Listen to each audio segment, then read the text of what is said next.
चलो भैया, राम राम। राम राम भैया।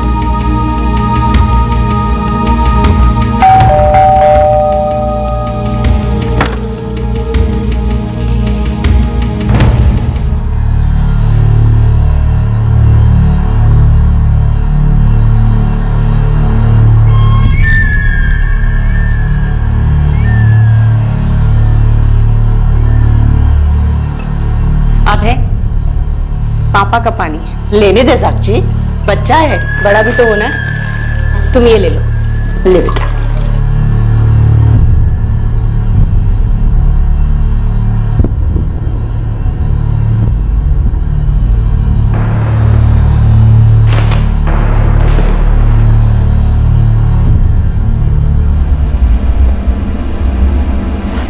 छोड़िए, मैं कर देती। पता नहीं आज बड़ी थकावट सी लग रही है, तबीयत कुछ ठीक नहीं लग रहा है। मैं सो जाऊं क्या?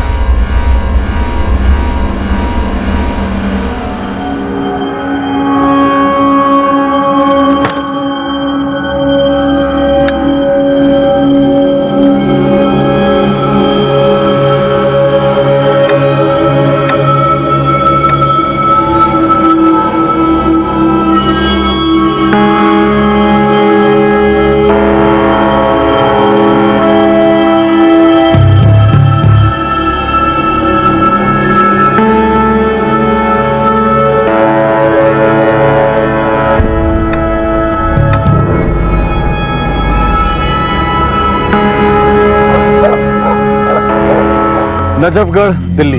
एक लोअर मिडिल क्लास परिवार रोज की तरह गहरी नींद में था। सभी शायद अलग अलग सपना देख रहे थे, लेकिन किसी ने यह सपना तो नहीं देखा होगा कि जो आदमी दिन में उनके घर के आसपास घूम रहा था, वो रात को उनके घर दोबारा आने वाला था, और वो अकेला नहीं आ रहा था।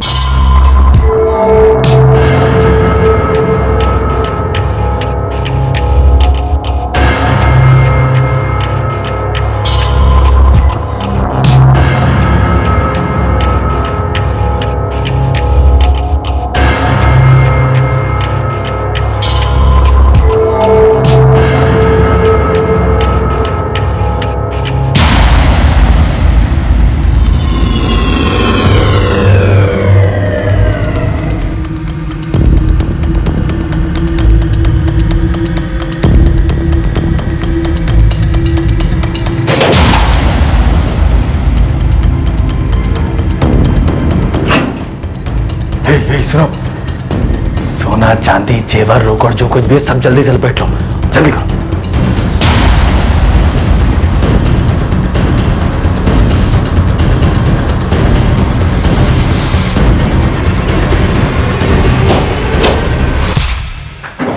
कौन? अनिल, साक्षी, मीना, मीना, अनिल, अनिल, साक्षी, अनिल।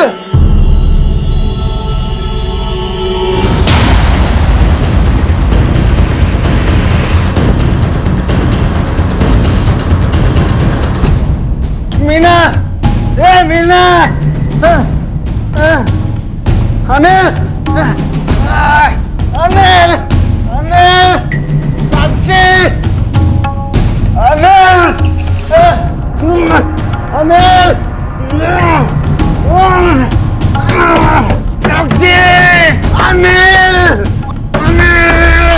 अनिल।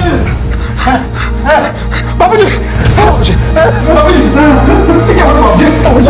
बाबूजी, बाबूजी, क्या हुआ? कुछ चोर थे। तेरी माँ बेहोश हो गई। माँ? माँ क्या हुआ? माँ ठीक हो ना? माँ आप ठीक है ना?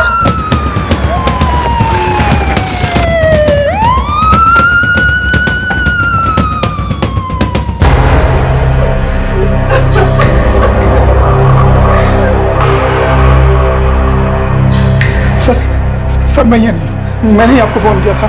इनकी चोटें सीरियस है। हाँ सर मैंने एम्बुलेंस को फोन किया है, वो आता ही होगा।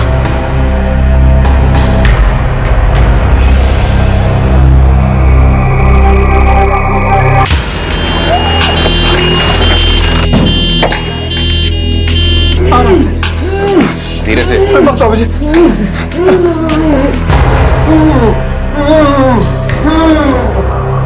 अपने पिताजी के साथ हॉस्पिटल जाओ, मैं तुम्हें वहीं मिलूंगा। जी सर।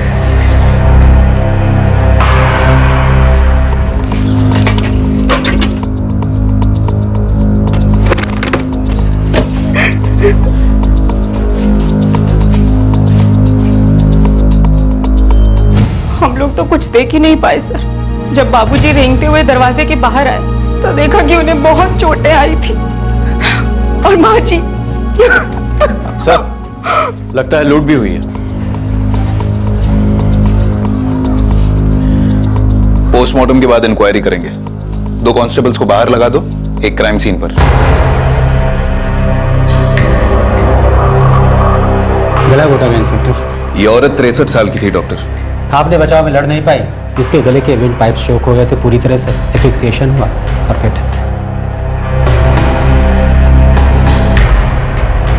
बाएं पैर का फीमर, दाहिने पैर का टीबिया, मल्टीपल कंपाउंडेड फ्रैक्चर्स हैं और ये दोनों ही फ्रैक्चर सीरियस हैं अनिल। जान का कोई खतरा तो नहीं है ना डॉक्टर? नहीं, ऐसी कोई बात नहीं है, लेकिन तुम्हारे पिताजी गहरे सदमे में हैं।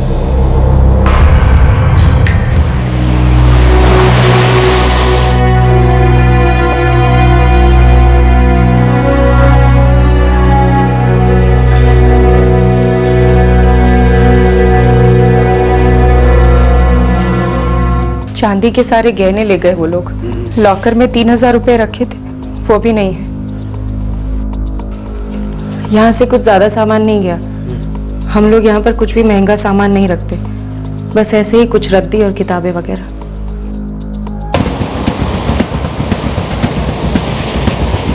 सर, चांदी के जेवर 10,000 के और 3,000 नकद। बहू के हिसाब से टोटल 13,000 की चोरी का हिसाब मिल रहा है। हमें बुजुर्गों पर वार करने वाले इन बुजदिलों का हिसाब करना है चौबे।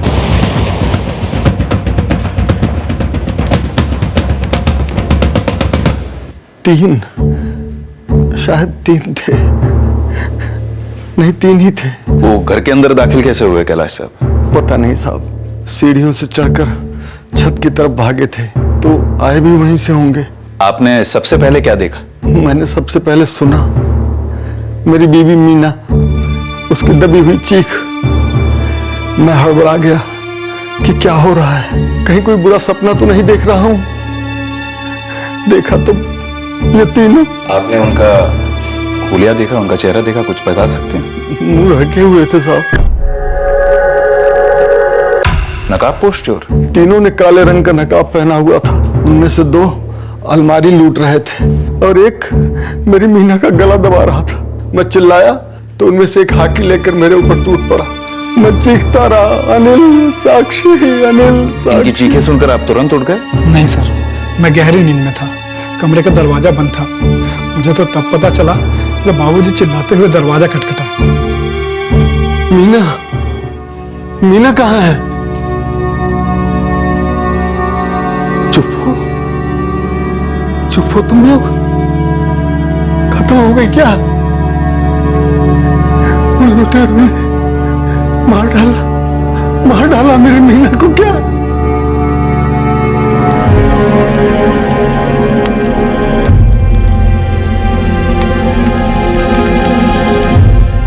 इस हमले में एक 63 वर्षीय महिला की मौत हुई और उनके 65 वर्षीय पति को गहरी चोटें आई। देश की राजधानी में सीनियर सिटीजन्स पर बढ़ते हुए हमलों का एक और तरोताजा प्रमाण था यह अटैक। पुलिस और प्रशासन पर अब काफी दबाव था कि वो इस कत्ल और चोरी के केस की गुत्थी को जल्द से जल्द सुलझाएं।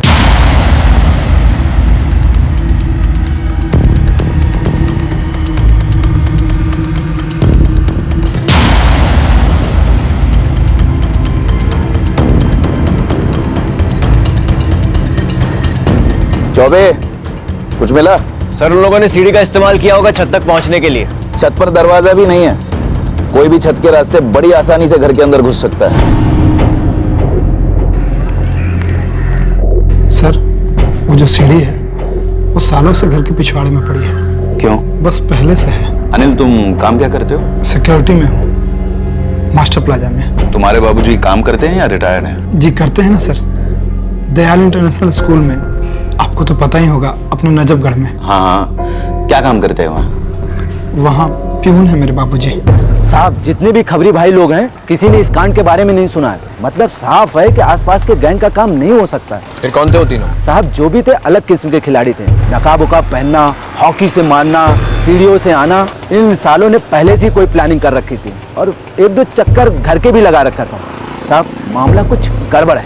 सर जी, पिछले हफ्ते 35 चोर जेल से छूटे हैं, सबकी हाजिरी भी ली।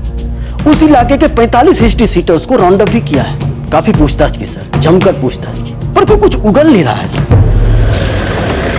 अनिल धवन हमारे यहाँ पिछले 5 साल से सर्विस में इंस्पेक्टर। और कुछ नहीं, रिकॉर्ड क्लीन है। उसकी अपने पिता से कोई अनबन थी? नहीं, मतलब मैंने तो कभी ऐसा कुछ नहीं सुना और ऐसा होना भी मुश्किल है, क्योंकि जहां तक मैं जानता हूं अनिल एक बड़ा ही सीधा साधा और घरेलू किस्म का आदमी है। यही कोई 10-12 साल हुए होंगे यहाँ धवन परिवार को रहते हुए। कोई झगड़ा, परिवार में कोई अनबन? वो किस घर में नहीं होती है साहब? हाँ, लेकिन कुछ घरों में कुछ ज्यादा होती है। पड़ोसी देखते हैं, सुनते हैं। ऐसा कुछ नहीं था। जो भी रहा होगा वो चार दीवारी के अंदर ही रहा होगा। नहीं साहब, ऐसी कोई बात नहीं है। हमारे घर में कभी कोई लड़ाई झगड़ा नहीं हुआ। आपकी कोई ननद, देवर, जेठ कोई नहीं? जी नहीं। शादी को कितने साल हुए आपके? 5। मायका कहाँ है आपका? यही पास में है, नजफगढ़ की हूँ मैं, यहाँ से 3-4 किलोमीटर। और 2 बच्चे हैं आपके? जी। सास ससुर से बनती थी आपकी? जी साहब। ससुराल वालों से कभी कोई छोटा मोटा झगड़ा या कोई अनबन नहीं? जी नहीं, कभी नहीं।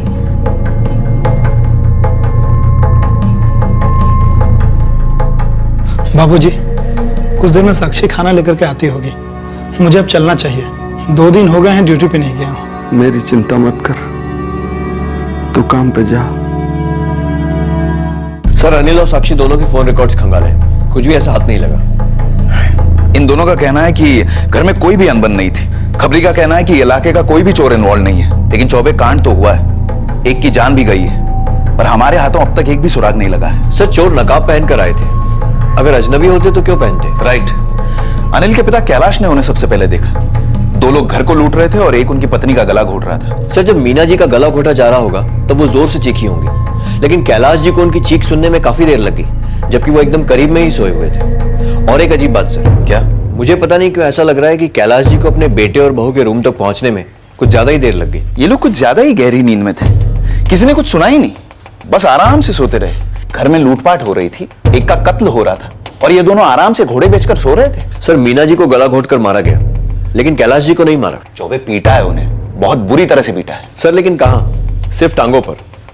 हॉकी से सिर्फ टांगों पर ही क्यों वार किया? चौबे कुछ तो बात है जो अटपटी है। मुझे लगता है कि वो अंदर की ही बात है। जुर्म के 2 दिन बाद पुलिस को यह आभास होने लगा कि यह सिर्फ चोरी और उसके दौरान हुई हत्या का केस नहीं है। नकाबपोश हथियारों के बावजूद इस केस की शक्ल सूरत रहस्य की धुन में हल्की हल्की नजर आने लगी थी। मेरे पति को बहुत नींद आ रही थी, काफी थके हुए थे वो। दिन भर काम जो करते रहते हैं। आप भी तो घर में दिन भर काम करती रहती हैं। घर के काम तो कभी खत्म ही नहीं होते। हर रोज रात को सोते सोते मुझे 11 बज ही जाते हैं। और घर पर हमला रात को तकरीबन 1:30 बजे हुआ था। जी, उस वक्त मैं और मेरे पति गहरी नींद में सो रहे थे। एक बात बताइए, आप और अनिल रात को सोते समय अपने कमरे का दरवाजा बंद रखते हैं? ये कैसा सवाल है? रखते हैं या नहीं रखते हैं? बंद रखते हैं। बाबूजी और माँ जी हर रोज रात को 10 बजे सो जाते हैं और बच्चे कभी कभी शोर करते हैं जो कि हमारे पास सोते हैं। इस बारे में आपको कोई और सवाल पूछना है? साले कायर, मारना था तो मुझे मारते, मेरी पत्नी को क्यों मारा? आपकी बहू और आपकी पत्नी के बीच में कैसे संबंध है? क्या? ये क्या सवाल हुआ? आपने सवाल सुना ना, मुझे जवाब चाहिए। क्या जवाब दूं? मेरी पत्नी तो रही नहीं, और वो सिर्फ अनिल की मां नहीं थी, साक्षी की भी मां थी। ऐसा कभी नहीं होता। सास कभी मां नहीं बन सकती और बहू कभी बेटी नहीं बन सकती। तो बताइए, उन दोनों के बीच में झगड़े होते थे? मुझे नहीं पता। क्या नहीं पता? अरे मुझे नहीं पता कि आप क्या बेमतलब का सवाल कर रहे हैं। मेरी बीबी को उन तीनों ने मार डाला। जाइए पकड़िए उन्हें। नहीं नहीं, ये क्या कह रहे हैं आप? साक्षी और मेरी माँ के बीच में कभी नोकझोंक नहीं हुई है, और आप कहना क्या चाहते हैं? हाँ इब्राहिम, बोल। साहब, एक खबर है, अब पता नहीं आपके काम की होगी या नहीं। इब्राहिम, हीरो मत बन, चुपचाप सुना दे। साहब, आपके केस में वो जो औरत है, वो बहू साक्षी धवन, उसका शादी के पहले चक्कर था। चक्कर का नाम बोल। सर, कोई पीयूष कोचर। स्पॉट डाल दो इस पीयूष कोचर पर। पता नहीं अपना रडार क्या डिटेक्ट कर जाए।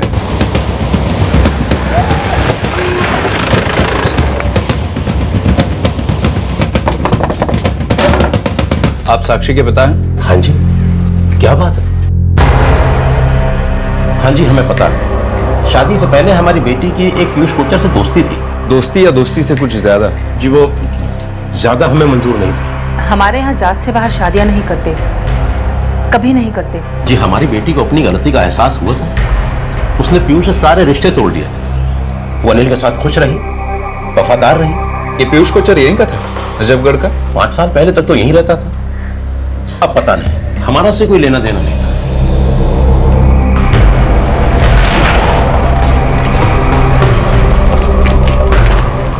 क्या वाहियात बातें कर रहे हैं आप लोग।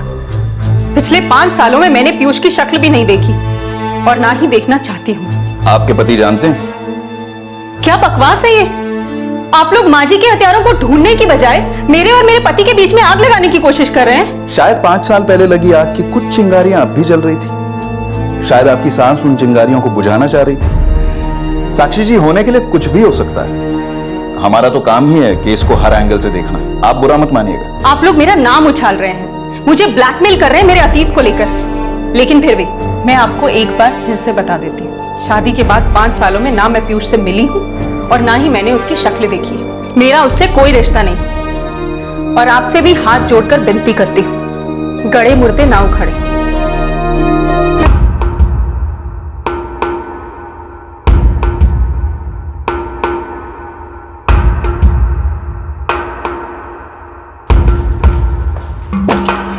सर, ये पीयूष कोचर द्वारका में रहता है। साक्षी की शादी हुई, इसके 3 महीने बाद ही इसने भी शादी कर ली। 3 साल का एक बच्चा है, रवि नाम है उसका। द्वारका में ही बीवी बच्चों के साथ सेटल हो गया है। क्या काम करता है? हरकिशन दास पब्लिक स्कूल में पियून का काम करता है। Phone records? सर, साक्षी और पीयूष दोनों के फोन रिकॉर्ड्स चेक किए हैं, दोनों की कोई बात नहीं हुई। चौबे, मुझे लगता है साक्षी का अतीत हमारे किसी काम का नहीं है। सर शायद है। सर ये फोन रिकॉर्ड्स देखिए, एक नंबर से पीयूष की लगातार बातचीत हो रही है 6 महीने से। सर मर्डर की रात को भी उसकी बात हुई थी, 19 अगस्त 2012। किसका नंबर है? सर अब तक लोकेट नहीं हुआ है, स्विच्ड ऑफ। 63 वर्षीय मीना धवन मर्डर केस में पुलिस को आखिरकार एक ब्रेक थ्रू की उम्मीद थी, पर साक्षी के एक्स बॉयफ्रेंड और साक्षी के ससुराल पर हुए हमले के बीच कनेक्शन जुड़ना अभी बाकी था। पर हालात दस्तक दे रहे थे कि शायद कोई गड़ा मुर्दा जिंदा हुआ था।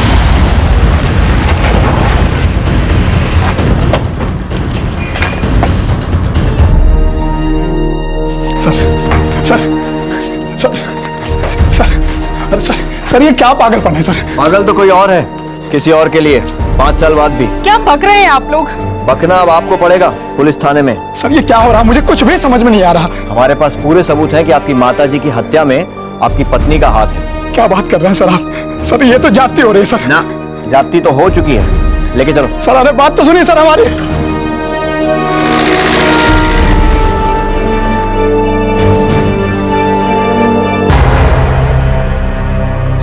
चोरी तो एक बहाना था, असली मकसद मीना जी की हत्या थी जो आपने करवाई।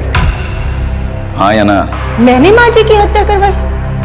पर मैं ऐसा क्यों करूंगी? वही जानने के लिए तो आपको यहाँ बुलाया है। तो आप कुछ नहीं जानेंगे, मुझसे तो कुछ भी नहीं, क्योंकि मैंने कुछ किया ही नहीं। ये नंबर देखिए, 44467899। 6 महीने पहले ये नंबर एक्टिवेट हुआ और पीयूष कोच्चर की इस नंबर से लगातार रोज बातें होती रही है। 19 अगस्त 2012 आपके सासू मां की हत्या हुई, वो चोरी का नाटक हुआ। उस रात को इस सिम कार्ड का लोकेशन आपके घर में पाया गया था और ये नंबर रात को 1:30 बजे के बाद स्विच्ड ऑफ था। 1:30 बजे साक्षी जी, मतलब हमला होने के बाद। पर मुझे इन सब के बारे में कुछ नहीं पता।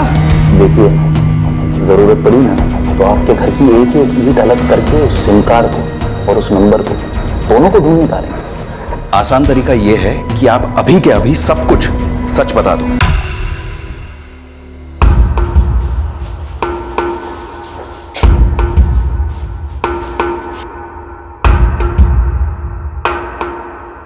हमें पता है आप दोनों ने मिलकर यह कांड किया है।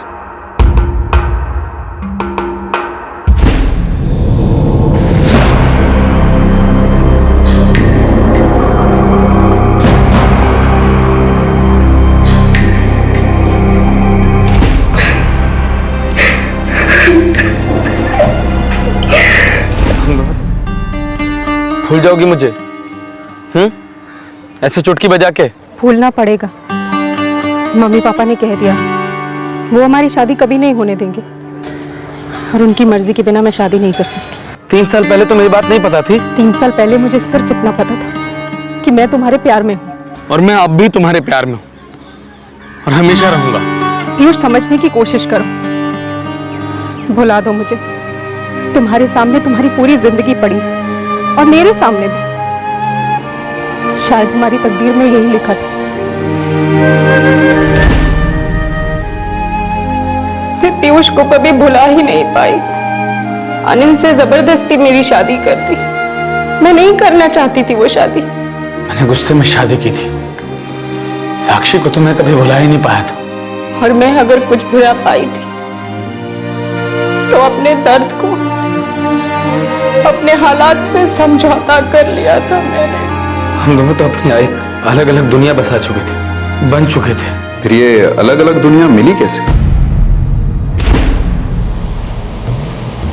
6 महीने पहले मैं बच्चों को लेकर मायके गई। वहां मैं अचानक पीयूष से मिली। पूरे 5 साल बाद।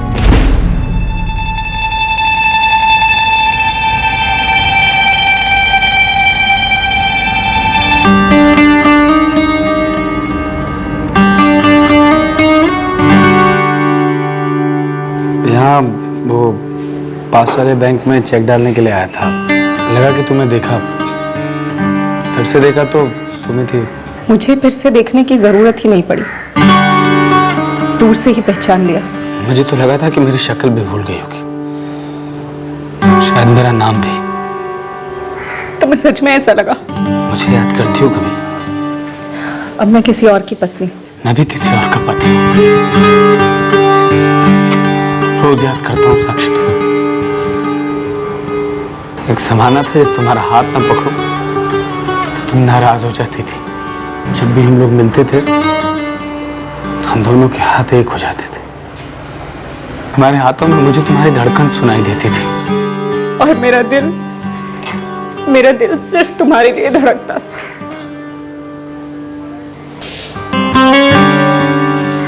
अब तो निभाती हूँ, जीती नहीं।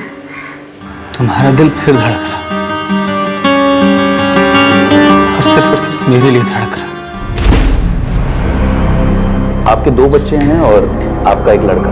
इन सब से भी पहले हम दोनों एक दूसरे के थे। मेरे माँ बाप ने हमें अलग कर दिया, हमारी तकदीर ही बदल दी। तो आपने गंगा ही उल्टी बहाने की कोशिश की?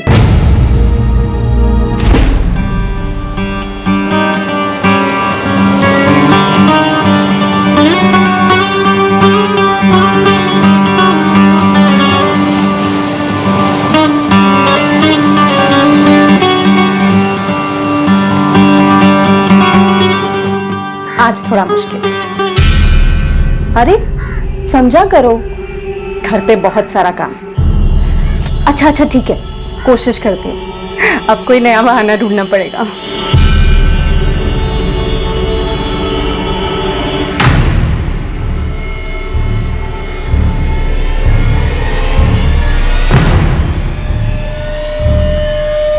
फोन छुपा क्यों रही है बेटी? ये कोई नया वाला लगता है। नहीं, वो ऐसे ही ले लिया था। मुझे लगा काफी पुराना फोन है, शायद शादी के पहले से है तुम्हारे पास। माँ जी, वो दाल जल जाएगी। सब कुछ तुम्हारे हाथ में है बेटे, जलने मत दो, बचा लो।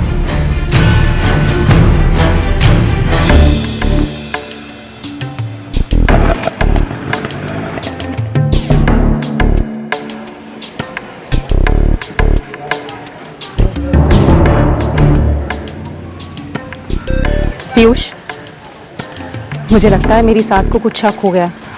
मतलब फिर छोड़कर चली जाओगी मुझे? नहीं पीयूष, लेकिन हम लोग इस तरह से रोज रोज नहीं मिल पाएंगे। मिल पाएंगे। रोज मिलना है मुझे तुमसे, रोज देखना है। तुमसे नहीं मिलता हूं तो दिन अधूरा लगता है, रात नहीं कटती मेरी। तुम्हें क्या लगता है मैं ये नहीं चाहती? लेकिन मुझे लगता है मेरी सास ने कुछ सूंघ लिया।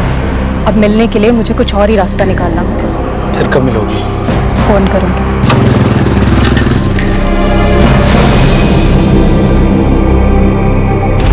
और तुम्हारी सास ने तुम्हारे पति अनिल को बता दिया? उन्होंने किसी को कुछ नहीं बताया और मैंने भी नहीं बताया। क्यों? मैं 2 बच्चों की माँ हूँ, उनकी जिंदगी तबाह नहीं करना चाहती थी।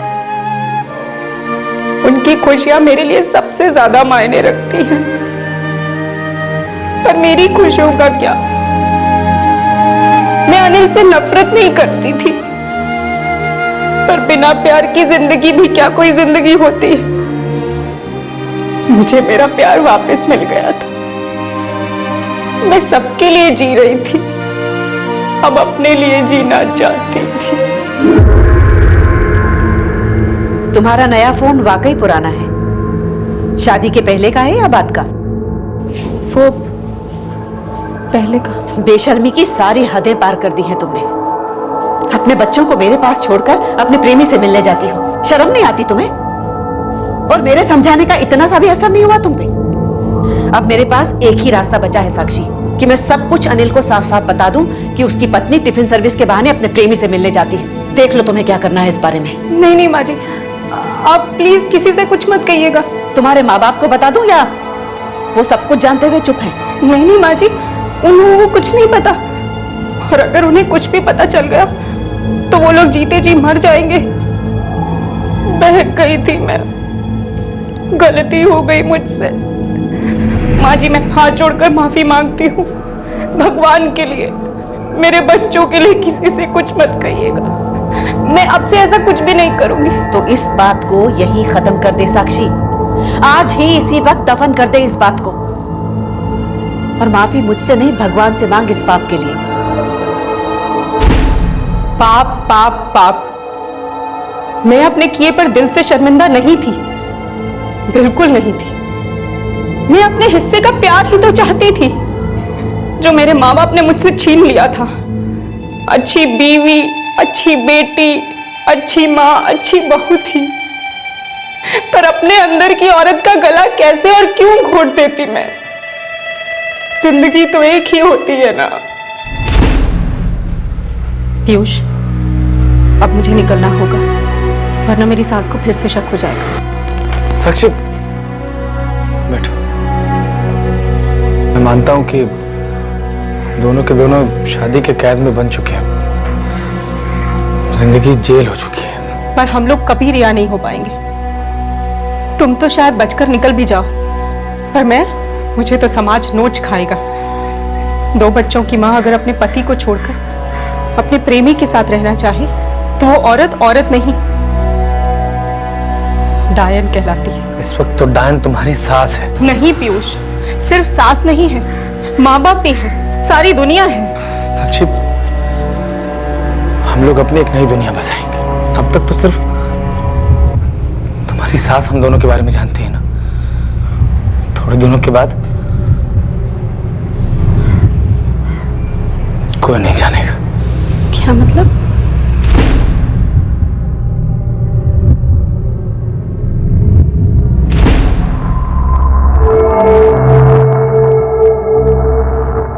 हाँ पीयूष, सीढ़ी बिल्कुल वहीं पर है जहाँ तुमने बताया था, और उस घर में जाने का रास्ता भी ना वहीं से है। तो आज रात काम तमाम करते हैं। साक्षी तो नहीं उठेगी, मगर उसके पति का क्या? वो उठ गया तो?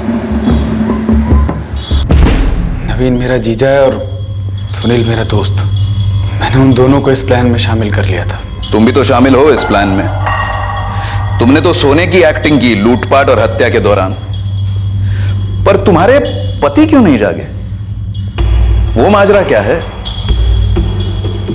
उन्होंने सोने का ड्रामा क्यों किया?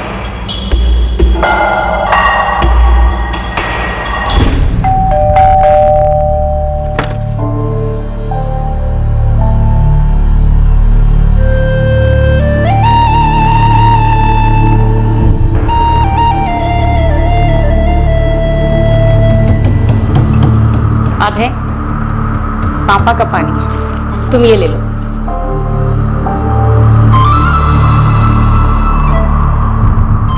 मैंने अनिल के पानी में नींद की गोलियां मिलाई थी। आज बड़ी थकावट सी लग रही है। तबीयत कुछ ठीक नहीं लग रहा, मैं सो जाऊं क्या?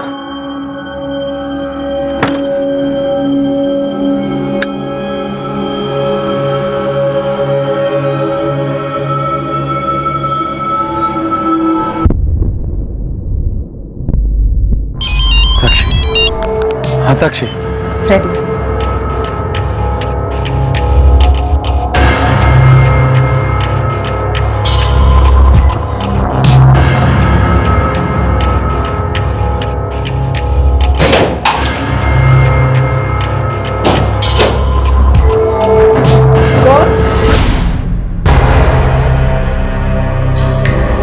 किसी और की जिंदगी लेकर अपनी जिंदगी बनाने चले थे, तलाक ले लेते, नई शुरुआत कर लेते। आज नहीं तो कल लोग, दुनिया, समाज सभी मान लेते। कहा था मैंने अपने माँ बाप से, मेरी खुशी चाहते हो तो मेरी बात सुनो, पर उन्होंने मेरी तब बात नहीं सुनी तो अब कैसे सुनते? मेरा नजरिया वो देखना चाहते ही नहीं थे। अपने माँ बाप पर गुस्सा थी तुम, फिर अपनी सास पर क्यों उतारा? अपने बच्चों की और अनिल की जिंदगी खराब कर डाली तुमने, और अपने ससुर की भी। क्या उन्हें उनकी जिंदगी पर हक नहीं?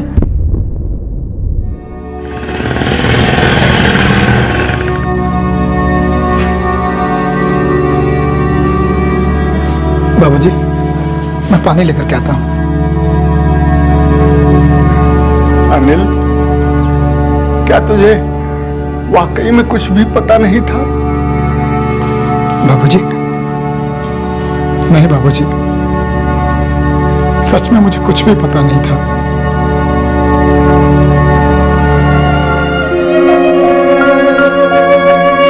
एक बार बता देती, शादी से पहले, सगाई से पहले। क्या फायदा होता? तुम शादी के लिए मना कर देते और मेरी शादी मेरी बिरादरी में कहीं और हो जाती। तो शादी के बाद बता देती, ताकि तुम गंदी गंदी गालियां देते, तरह तरह के सवाल पूछते और शायद पीटते भी। बहुत मेहनत कर रहा था मैं, हमारी जिंदगी को और बेहतर बनाने की कोशिश कर रहा था। तुम्हें बहुत खुशियां देना चाहता था, लेकिन मुझे क्या पता कि तुम्हें मुझसे खुशी मिल ही नहीं सकती। एक बार सच कह ही देती। अनिल, तुमसे कहने के लिए ये बात कह रहे हो। अगर कह देती तो तुम सुन नहीं पाते, और अगर सुन पाते तो भी क्या करते? अपने लिए, मेरे लिए, हमारे बच्चों के लिए।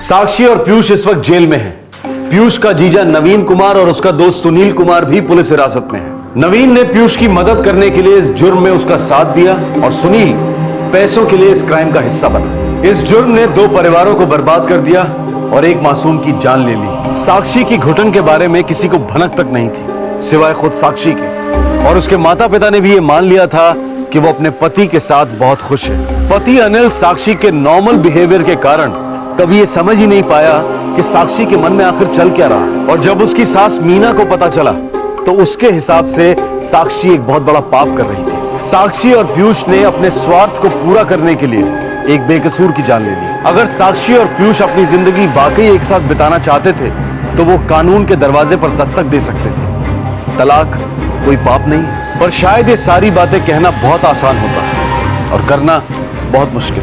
हम अपनी प्राचीन सभ्यता और अपने कल्चर पर बहुत गर्व करते हैं। सदियों से चले आ रहे रीति रिवाजों को आंख मूंद कर सच मान लेते हैं। ये भूल जाते हैं कि कोई भी समाज तभी समृद्ध हो सकता है जब उसकी विचारधारा हमेशा समय के साथ बदलती रहे। पर दुर्भाग्यवश हम उस बदलाव की दस्तक को पहचानते नहीं और जाति, उपजाति और न जाने कैसे कैसे दकियानुसी हथियारों से इंडिविजुअल फ्रीडम और खुशियों का बेरहमी से गला घोट देते हैं। हमारे आज के एपिसोड की दूसरी कहानी।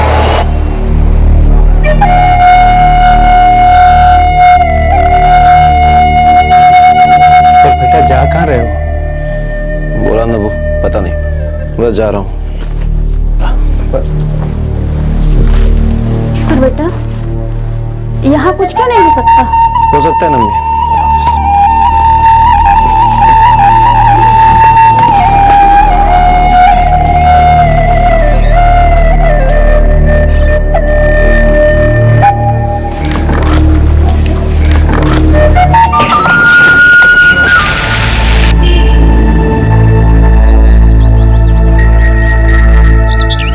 अरे बाबा कुछ तो बोलो, हाँ या ना? हाँ Shima, obviously it's a very good offer. एक तो मुंबई जैसी जगह नहीं इस दुनिया में, और तुम्हारी जैसी लड़की भी तो नहीं है। कम ऑन यार, आ जाओ।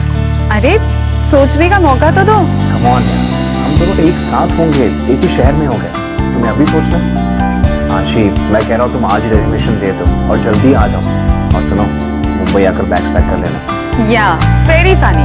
आ रही हो ना पक्का? आई मिस यू यार लॉट्स। আমি সত্যি বলছি। আমি জানি। ठीक है अच्छी, मैं मॉम डैड से बात करती हूँ।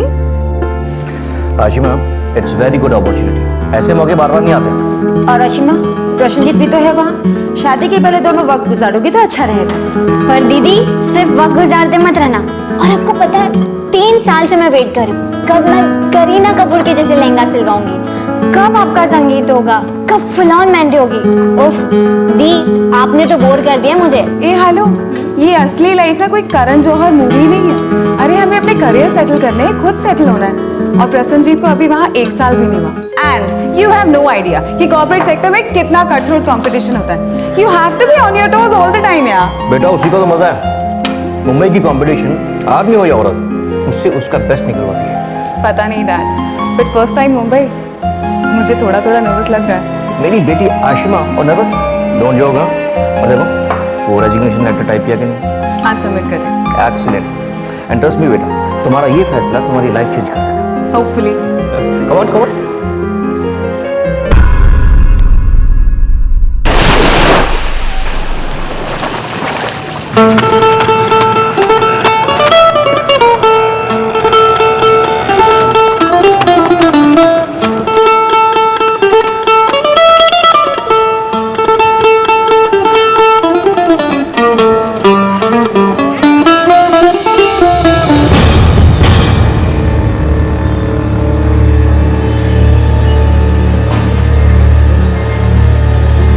क्या प्रॉब्लम है? जी। व्हाट जी? घूरते क्यों रहते हो? जी नहीं तो। क्या नहीं तो नहीं तो? इतने दिनों से मैं देख रही हूँ नॉन स्टॉप घूरते रहते हो। कोई और काम धंधा नहीं है? प्रॉब्लम है कुछ लाइफ में?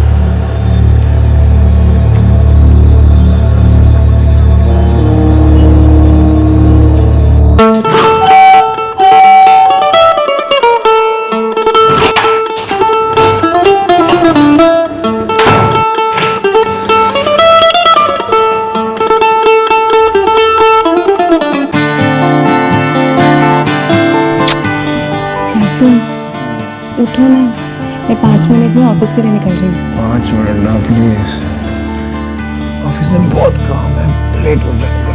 I'll get up in 5 minutes। अच्छा ठीक है, जितना भी काम है ना इस वीकेंड तो खत्म कर देना। संडे को कोई काम घर मत लाना। मैं पहले से ही कह रही हूँ, संडे को हम सुबह जल्दी उठेंगे, कॉफी पियेंगे और बाहर जाके खूब सारा टाइम एक साथ स्पेंड करेंगे। ओके?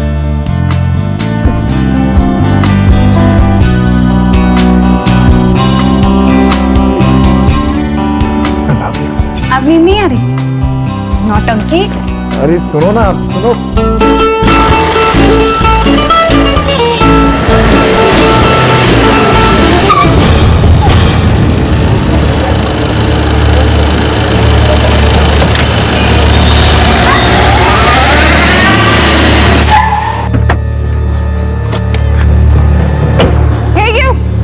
रुको, इधर आओ। तुम्हें तमीज से समझाए, तुम्हें समझ में नहीं आता? हिम्मत कैसे हो जाती है सब करने की? समझ के क्या रखा है तुमने मुझे? हाँ? Excuse me, what happened? Any problem? Sir, this guy is such a big pervert. मैं सोसाइटी में जब आती हूँ, जब जाती हूँ, ये कॉन्स्टेंटली घूरता रहता है। इसकी गंदी नजर हटती ही नहीं है। And it's so irritating. Dubey, खाल उतरवाना चाहता है क्या? मैंने इसे टोका भी, लेकिन इसे कुछ समझ में नहीं आता। कभी कभी मन करता है एक थप्पड़ लगाओ तब इसे समझ में आएगा। नाम क्या है तेरा? अमजद। दोबारा ऐसी हरकत की ना तो उठा के फेंकवा देंगे बाहर। चल ड्यूटी कर अपनी, चल। डोंट वरी, हम लोग सेक्रेटरी से इस मैटर पर बातचीत करेंगे। Thank you. मुंबई की एक पॉश हाउसिंग सोसाइटी, एक सिक्योरिटी गार्ड बिल्डिंग में रहने वाली एक लड़की को अश्लील नजरों से घूरता रहता है, उसे हर पल अनकंफर्टेबल फील कराता है। वो लड़की चुप नहीं बैठती, इग्नोर नहीं करती, वो विरोध करती है और उसे वार्निंग देती है। इस वार्निंग के दौरान बिल्डिंग के दूसरे लोग भी आ जाते हैं, वो भी उसे चेतावनी देते हैं और वो सिक्योरिटी गार्ड चुपचाप अपनी ड्यूटी पर लौटता है। अब सबसे अहम सवाल है, क्या ये चेतावनी, क्या ये वार्निंग काफी थी? क्या कोई ठोस कदम ना उठाना एक दस्तक थी कि अब बहुत गलत कदम उठने वाले हैं?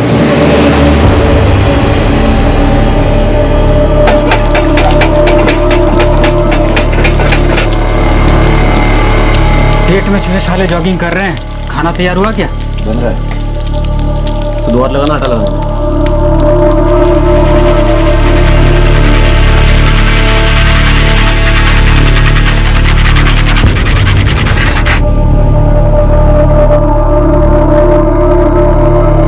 हमारा जो सुपरवाइजर है ना ससुरा, मच्छर है, खून चूसता है हरामखोर। अब का हुआ Birju?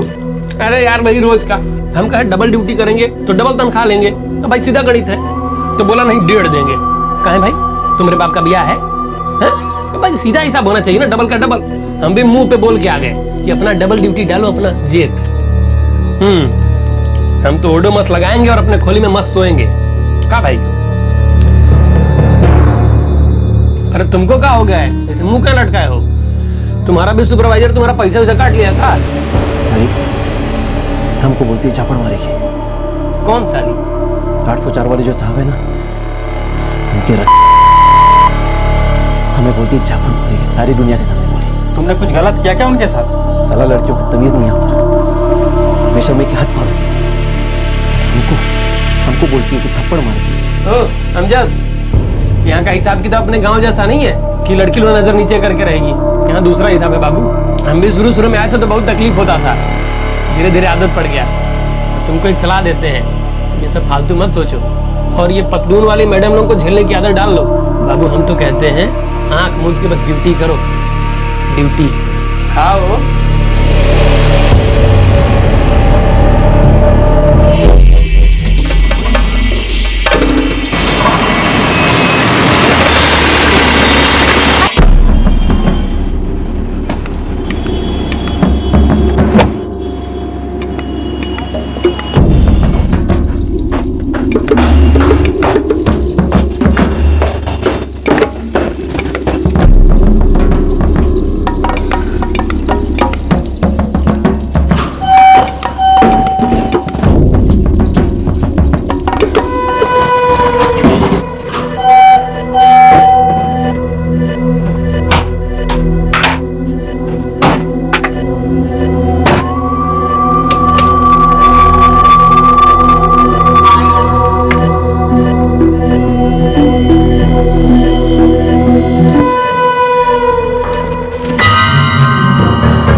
How are you? Prasoon, अच्छा सुनो, घर में इलेक्ट्रिसिटी नहीं है, क्या करूं? तो सिक्योरिटी को बोल दो ना, वो सेट कर देंगे। वैसे भी कॉम्प्लेक्स में ऑन कॉल 24 आवर्स एक इलेक्ट्रिशियन है, वही रहता है। तुम्हारे पास इलेक्ट्रिशियन का नंबर है? क्योंकि इंटरकॉम भी नहीं चल रहा है। मेरे पास ए विंग के सिक्योरिटी वाले का नंबर है, so I will forward you his number. तुम उसे बोल देना कि इलेक्ट्रिशियन बुला दे, right? Okay, bye, see you.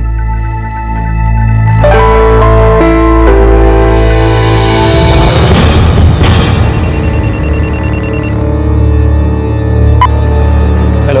हाँ वॉचमैन जी। मैं 804 से बोल रही हूँ। यहाँ पे इलेक्ट्रिसिटी नहीं है तो इलेक्ट्रिशियन को भेज देंगे? ओके मैडम, 10 मिनट में आ जाएगा। थोड़ा जल्दी भेजिएगा प्लीज। जी।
आशिमा,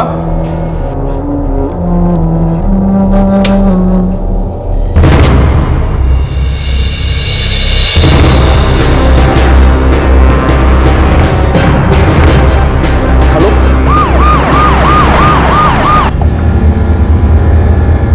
आशिमा के पेरेंट्स पहली फ्लाइट से आए। आपकी आखिरी बार इससे कब बात हुई थी? रात को 2 बार हुई थी। पहली बार कुछ 11:30 बजे जब इलेक्ट्रिसिटी गई थी, और दूसरी बार कुछ 1:15 बजे।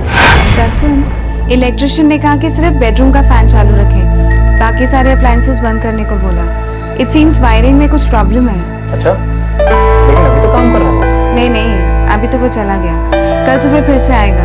कह रहा था कि कुछ एक्स्ट्रा इक्विपमेंट्स लगेंगे, वो सब लेकर। अब तुम कब तक आ रहे हो? आशु, बहुत काम पड़ा है, लेट हो जाएगा, तुम सो जाओ। ओके, ठीक है, बाय। वो मेरी लास्ट बात हुई थी। आपकी पहली बार उससे बात हुई थी रात को 11:30 बजे। उसने कॉल किया और कहा कि इलेक्ट्रिसिटी गई है। मैंने सिक्योरिटी वाले का नंबर दिया और उसे कहा कि उसे बोले कि इलेक्ट्रिशियन भेज दे। ड्यूटी पर अमजद खान था सर। अब कहाँ है? होना तो यही चाहिए था, पर अभी है नहीं, कहीं चला गया है और अपना फोन भी नहीं उठा रहा है वो। इलेक्ट्रिशियन को बुलवाओ। जी सर। ये सीसीटीवी कैमरास का फुटेज कहाँ स्टोर होता है? कहीं नहीं होता sir. This is only for a show. मैंने कमेटी को 50 बार बोला है, ठीक करवा लो, ठीक करवा लो। Money is not an issue, जरूरी है, लेकिन नो, अब देख लो।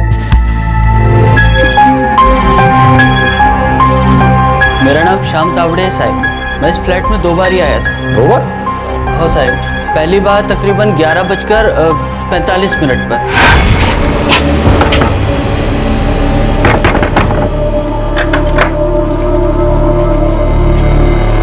804 में बिजली गुल हो गई। चल अभी क्या अभी?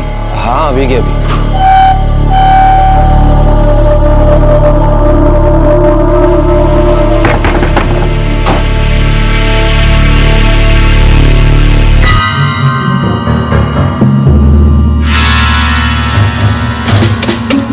भैया, लेकिन प्रॉब्लम क्या हुई है? मैडम, प्रॉब्लम मेन लाइन में लगता है।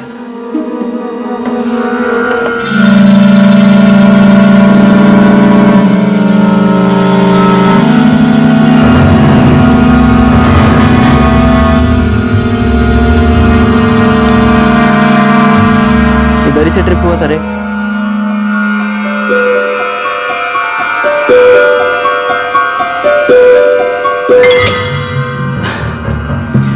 अभी बरोबर हो गया मैडम, देखो एक बार आप चेक कर लो अंदर। थैंक यू भैया।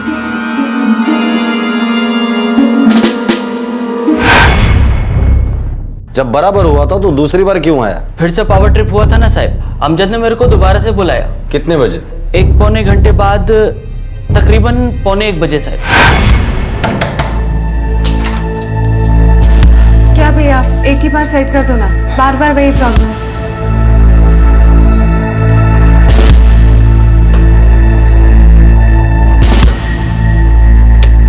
मैडम, वापस नीचे से ही ट्रिप हुआ है, मैं एक बार नीचे से चेक करके आता हूँ। यार ये ऐसा क्या हो रहा है बार बार? वायरिंग का कोई लोचा रखता है रे। मैडम, एक बार ये अंदर चेक करना होगा। चलिए।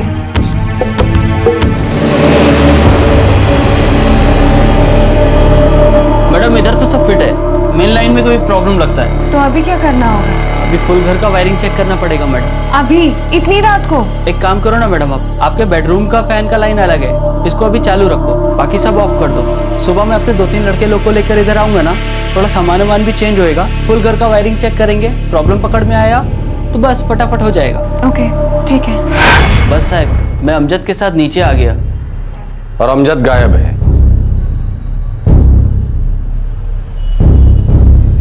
घर के चाबियों के 2 सेट्स हैं, एक मेरे पास और एक आशिमा के पास।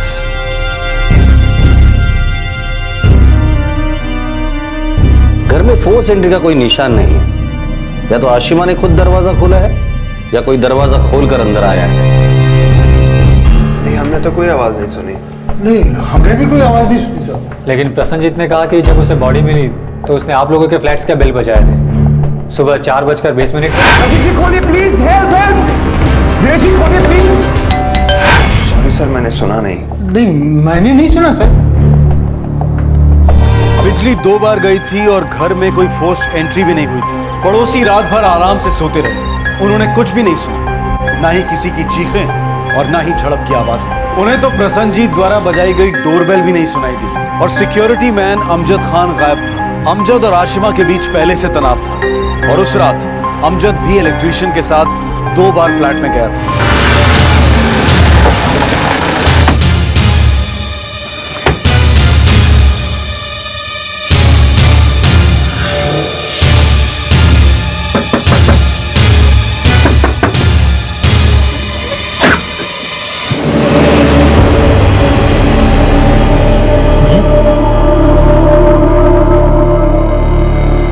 नाइट ड्यूटी से अभी लौटा नहीं है हमको। वो किसी को जानता है मुंबई में? हम ही को जानता है साहब, और बिरजू को, मतलब ब्रिजेश तिवारी हमारे साथ रहता है। तुम दोनों भी सिक्योरिटी का काम करते हो? जी साहब। ये बिरजू कहाँ है? ड्यूटी पर ही होगा साहब। हमारी सिक्योरिटी एजेंसी में तो नहीं है सर।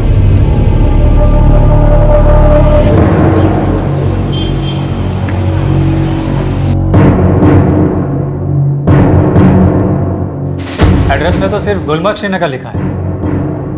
बंदा 2 साल से आपकी एजेंसी में काम कर रहा है, ना तो उसके गांव का पूरा एड्रेस है और ना ही कोई कांटेक्ट नंबर। सच कहूं साहब तो ऐसे लोगों का ना कोई ठिकाना होता है ना कोई फोन नंबर, हर दूसरे दिन सिम बदलते हैं। सर वो काफी रेगुलर था। उसकी एजेंसी के पास उसका बेसिक एड्रेस नहीं है, कोई भी एड्रेस नहीं है। वो आदमी रेगुलर कैसे हो सकता है? और आप लोग बता रहे हैं कि उसका आशिमा के साथ कुछ झगड़ा हुआ था, तो कॉलोनी ने कोई एक्शन क्यों नहीं ली? एनुअल जनरल मीटिंग में हम लोग सजेशन देने वाले थे कि पूरी सिक्योरिटी सिस्टम चेंज कर दिया जाए। आपके 3 बिल्डिंग्स हैं, 18 गार्ड्स हैं, एक सुपरवाइजर है, लेकिन किसी भी गार्ड्स के पेपर सही नहीं है और ऊपर से एक मिसिंग हो गया है। सर समझाए कैसे? लोग करोड़ों रुपए के फ्लैट खरीदते हैं, लाखों की गाड़ियां खरीदते हैं, लेकिन सिक्योरिटी पर वो 4-5 हजार ही खर्च करना चाहते हैं। सर 500 रुपए बढ़ाने की बात करते हैं तो 3rd वर्ल्ड वॉर शुरू कर देते हैं मीटिंग में। अरे करोड़ों के फ्लैट हैं और सिक्योरिटी 5000 की, क्या हिफाजत करेंगे वो लोगों की? फोर्स एंट्री के कोई निशान नहीं, झड़प तो मजबूत हुई है, लेकिन किसी ने कुछ सुना नहीं। प्रसन्नजीत का बजाया गया डोरबेल भी नहीं सर। ये प्रसन्नजीत के कॉल रिकॉर्ड्स आ गए? वो ऑफिस में ही था, मैंने उसके दोनों दोस्तों से चेक किया, एक को उसने वाली ड्रॉप किया था और एक को दादर।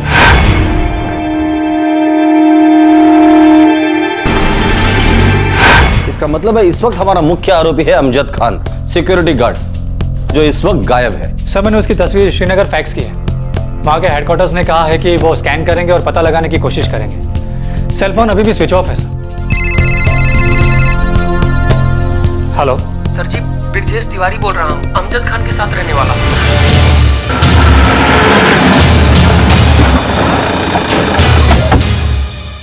अमजद का फोन आया था साहब, उसने कहा उससे गलती हो गई, उसने बहुत गलत काम कर दिया है। कहाँ से किया था फोन? ये नहीं बताया साहब। सर घूम गया था हमारा, खून सवार था हमारे ऊपर, खून से चढ़ गई थी यार। अबे पागल, कहाँ छुपे हो तुम? अरे यहाँ पुलिस तुमको ढूंढ रही है। एक काम करो, तुम फटाफट वहां से आ जाओ और पुलिस को सब साफ साफ बता दो। तुम्हारे चक्कर में हम सब परेशान हो रहे हैं। अब मैं नहीं आने वाला। तो कहाँ जाओगे? जा रहा हूँ कहीं, पूछ मत, कहाँ नहीं बताऊंगा। अमजद हमारी बात। उसका मोबाइल फोन ट्रैकिंग पे डाल दो, वो मुंबई छोड़कर भाग ना पाए। सर दोबारा उसका फोन है तो उसे समझा देना, जितना भागेगा उतना तड़पेगा वो। पकड़ा तो वो वैसे भी जाने वाला है, सरेंडर करने के लिए बोल देना उसे।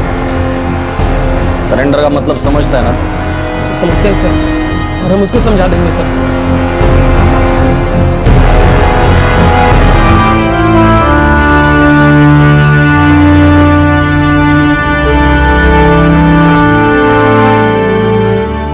हाशिमा ने मुझे सिक्योरिटी वाले को बताया था, लेकिन तभी हमें लगा नहीं था इतना सीरियस है। इसलिए मैंने भी ध्यान नहीं दिया। सोसाइटी में सबको मालूम था कि उस दिन आशिमा ने सबके सामने उसे डांटा था, लेकिन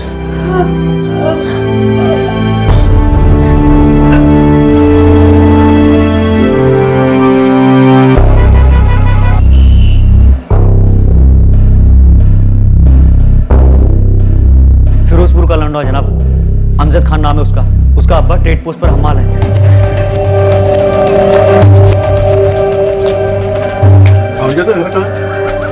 कौन सा ये वाला?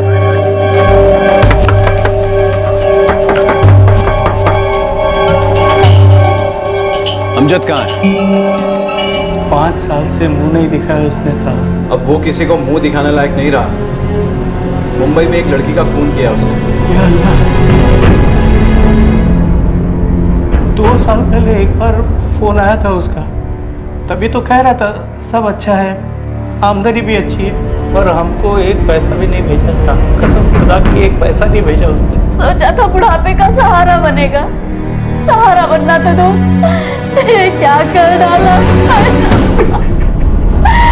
क्या कर देखो ये नौटंकी करना बंद करो और चुपचाप सच सच बताओ। हम झूठे नहीं है साहब, हम झूठे होते तो क्या इतने गरीब होते। अगर मुझे पता चला कि वो तुम्हारी टच में है और तुम हमें नहीं बता रहे हो तो खैर नहीं, मुंबई पुलिस और हम दोनों मिलकर हालत खराब कर देंगे तुम्हारी। वो तो अमजद कर ही चुका, अब क्या करना बाकी है साहब। 5 साल पहले रोजगार और बेहतर जिंदगी की तलाश में अमजद अपने गांव से निकल पड़ा। 2 साल पहले आशिमा मुंबई आ गई अपना करियर बनाने। आशिमा अमजद की विकृति का शिकार हुई थी और अब अमजद फरार था। वो भाग रहा था पुलिस से और अपने आप से, अपनी विकृति से और अपनी विकृति के अंजाम से।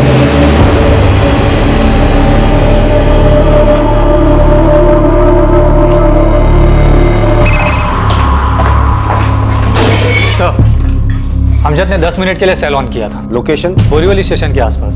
सूरत में किसी से बात हुई इसकी?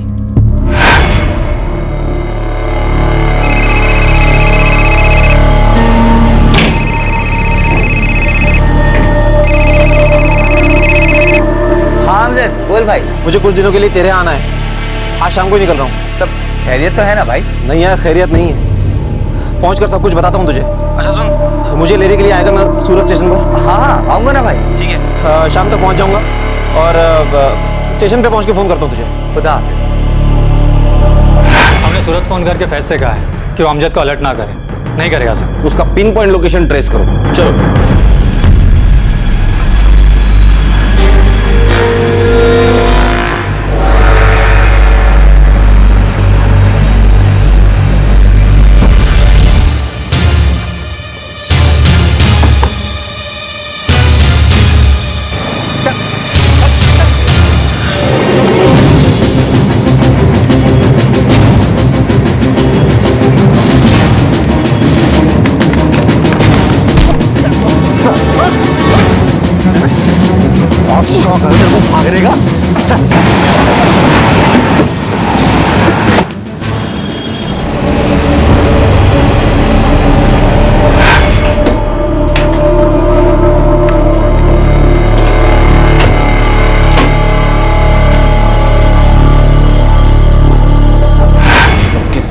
की छापड़ मारेगी।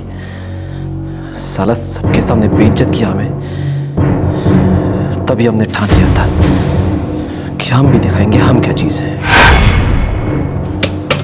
प्रॉब्लम मेन लाइन में लगता है मैडम। पहली बार हमें उस औरत के घर में घुसने का मौका नहीं मिला, इसलिए दूसरी बार हमने बिजली फिर गुल कर दी।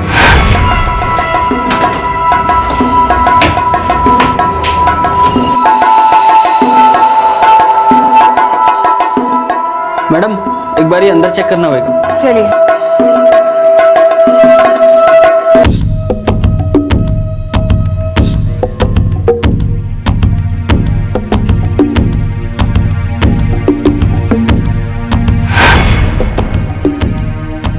उसके बाहर घर की चाबी हाथ लग गई। उसके बाद थोड़ी देर में हम उसके घर पहुंच गए।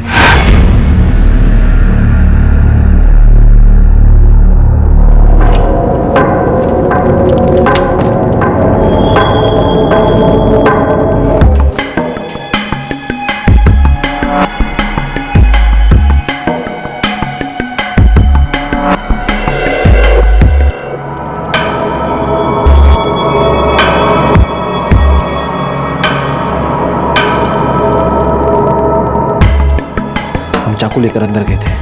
इस बार हमसे बदतमीजी की तो हम भी जवाब देने के लिए तैयार थे। वो उड़ गई, हाथ पैर चलाने लगी, हमारी बात नहीं सुनी।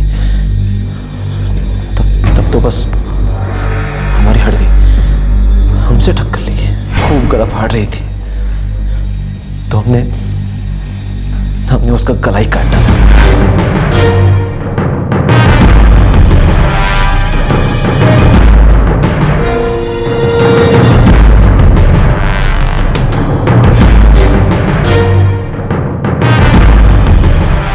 कॉलोनी के बाहर एक कचरे का ढेर है, वर्दी और चाकू उसी में फेंक दिया।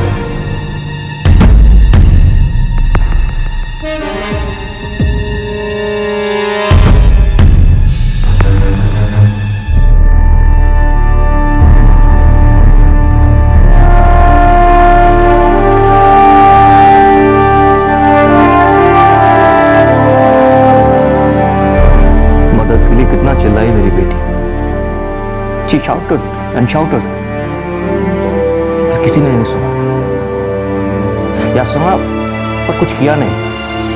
कोई इन्वॉल्व नहीं होना चाहता, किसी भी चीज में इन्वॉल्व नहीं होना चाहता।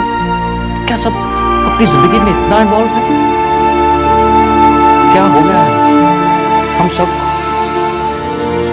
जब कोई ट्रेजेडी होती है तो हम रोते हैं, लेकिन ट्रेजेडी रोकने के लिए उंगली तक नहीं उठाते।